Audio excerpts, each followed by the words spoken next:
Hello all, అందరికీ నమస్కారం. అందరు ఎలా ఉన్నారు? బాగున్నారా? నేనైతే చాలా బాగున్నాను.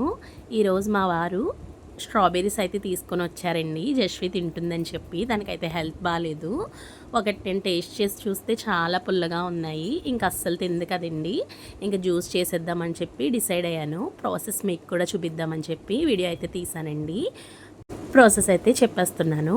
ఇప్పుడు ముందుగా స్ట్రాబెర్రీస్ని వాటర్లో వేసుకొని నీట్గా వాష్ చేసుకోండి. తర్వాత వాటి పైన ఉన్న తొడిమిని ఈ విధంగా తీసేసుకొని చిన్న చిన్న పీసెస్ కింద కట్ చేసుకొని ఒక మిక్సీ జార్లో వేసేసుకోండి. ఇప్పుడు తగినంత షుగర్ని యాడ్ చేసుకొని కొన్ని పంప్కిన్ సీడ్స్, ఒక 2 బాదము, ఒక వాల్నట్, తగినన్ని పాలను యాడ్ చేసుకొని మిక్సీ అయితే పట్టేసుకోండి. నేను ఐస్ క్యూబ్స్ ఏమీ యాడ్ చేయలేదండి, జస్వికి హెల్త్ బాగాలేదని. కూల్గా కావాలంటే మీరు యాడ్ చేసుకోండి. ఇప్పుడు మిక్సీ పట్టిన జ్యూస్ని ఒక గ్లాస్లో వేసుకొని ఒక స్ట్రాబెర్రీ అయితే సైడ్కి తీసుకున్నానండి. అది చిన్న చిన్న పీసెస్గా కట్ చేసుకొని ఆ జ్యూస్లో యాడ్ చేసుకొని టేస్ట్ చేయడమే. టేస్ట్ అయితే చాలా బాగుందండి. ఇలాంటి సింపుల్ రెసిపీస్ కోసం నా ఛానల్ని సబ్స్క్రైబ్ చేసేసుకోండి. Bye bye.